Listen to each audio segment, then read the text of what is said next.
भारतीय बौद्ध महासभा दक्षिण शाखेच्या वतीने तसेच पंचशील बुद्धविहार हाडको यांच्या संयुक्त विद्यमाने 10 दिवसीय श्रामणेर प्रशिक्षण शिबिर थाटात संपन्न झाले.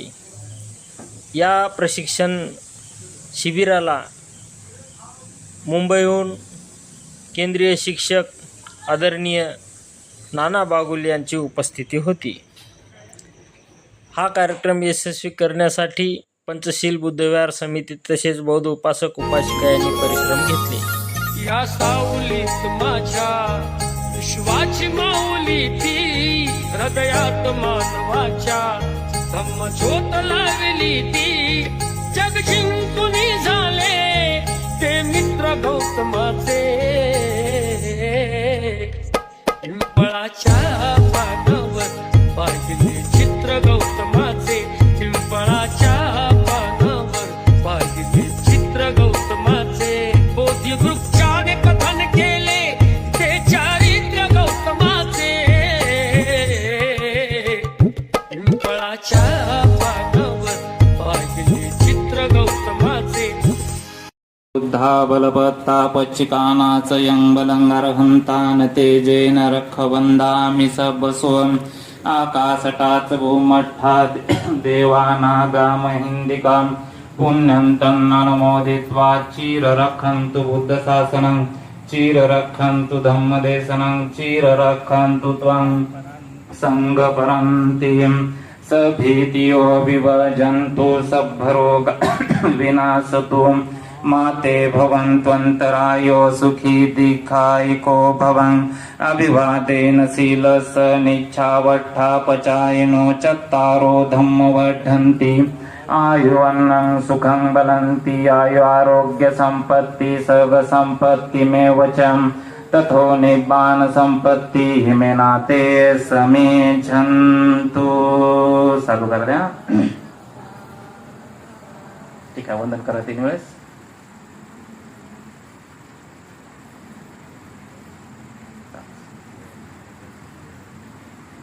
ठीक.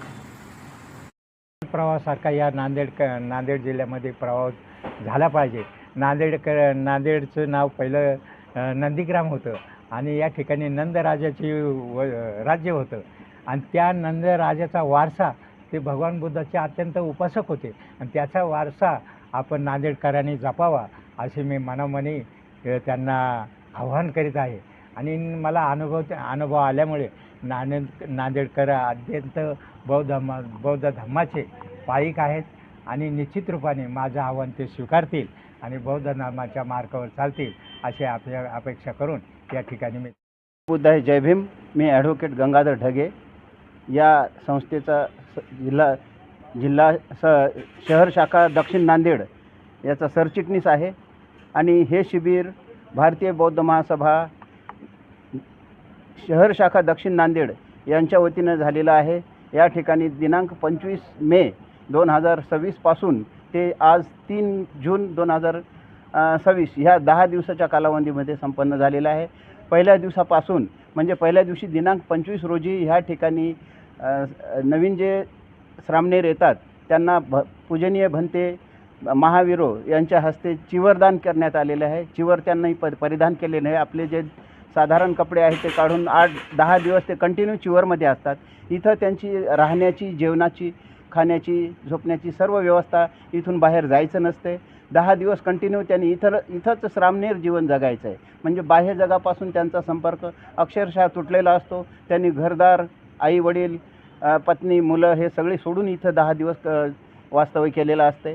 आणि त्यांच्या सेवेसाठी ह्या पंचशील बुद्धविहाराची सर्व टीम अगदी तत्परपणे ह्या त्यांच्या सकाळचा नाश्ता सकाळी नाश्ता 7:30 वाजता असतो. दुपारचं जेवण 11:30च्या नंतर 11:30 ते 12च्या दरम्यान असतं. त्याच्यानंतर संध्याकाळी जेवण नसतं त्यांना. 2च वेळ, सकाळी नाश्ता आणि दुपारचं जेवण.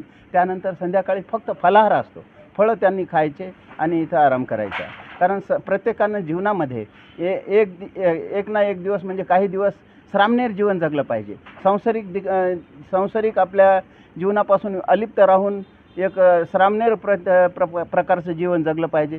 त्याचाच एक भाग म्हणून भारतीय बौद्ध महासभा ही 24 प्रकारचे शिबिर घेते. त्यापैकीचे हे श्रामणेर शिबिर ह्या ठिकाणी 10 दिवसीय श्रामणेर शिबिर आयोजित करण्यात आलेलं होतं. या 10 दिवसीय शिबिरामध्ये म्हणजे शिबिरार्थींना वंदना कशी घ्यायची, लग्न कसे लावायचे, पुण्यानुमोदन कार्यक्रम कसा घ्यायचा आणि गृहप्रवेश करायचा असेल तर त्याच्या कार्यक्रमामध्ये कोणत्या गाथा घ्यायच्या, ह्या सगळ्या गाथा शिकवल्या जातात. कोणत्या वेळी बौद्धांनी कोणत्या वेळी कोणते कार्यक्रम घ्यायचे, गृहप्रवेश असेल, जन्म झाल्यानंतर बाळाचा जन्म झाल्यानंतरचा त्याचा पहिला दिवस अन्नग्रहणचा दिवस असेल, शाळा प्रवेश दिवस असेल आणि अंत्यविधीचा कशा प्रकारे करायची, हे सगळे जे गाथा असतात त्या शिकवल्या जातात. केंद्रीय शिक्षक त्यांना ते शिकवतात. अशा प्रकारे हे 10 दिवसामध्ये बौद्ध जीवन पद्धती कशी असावी आणि कशा प्रकारे त्यांनी जीवन व्यतीत करावं हे 10 दिवसामध्ये त्यांना शिकवलं जातं. आणि ह्यापुढे ह्या ठिकाणी एकूण 37 जे श्रामणेर बसलेले होते त्यापैकी 2-3 इथं व्यक्त केले की आम्हाला वाटतं की हे चिवर आम्ही काढूच नाही. आणि अशा प्रकारे ह्या 37 लोकांपैकी 1-2 जरी भंते जीवन निर्माण झाले किंवा भंते म्हणून जर उत्पन्न झाले तर ते समाजासाठी फार मोठं हिताचं आहे. कारण जग हे आता अशांत झालेलं आहे, सगळीकडे युद्धाचे सावट आहेत आणि जगाला हे बुद्धाची गरज आहे, शांततेची गरज आहे. त्या मार्गानं जाणं गरजेचं आहे. आणि त्यामुळं मी असं यापुढे आव्हान करतो समाजाला की समाजामधून असे भिक्खू तयार झाले पाहिजे. भिक्खूची उत्पत्ती किंवा भिक्खूची निर्मिती ही ह्या श्रामणेर शिबिरामार्फतच होत असते. शिबिरामध्ये बसलेले जे श्रामणेर आहेत मग त्यांनी पुढे त्यांना वाटलं की बाबा आपण गृहस्थी जीवनात पुन्हा जाऊ नये तर ते जात नाहीत, चिवर कायमचं धारण करतात. अशा प्रकारे हे शिबिर 10 दिवस सकाळपासून संध्याकाळपर्यंत त्यांचे कार्यक्रम असतात. त्यांना शिकवण दिली जाते. केंद्रीय शिक्षक त्यांना फार महत्त्वाचं शिक्षण देतात. कोणत्या गाथा केव्हा घ्यायच्या, कोणत्या गाथा कशा घ्यायच्या हे सगळं शिक्षण त्यांना दिलं जातं.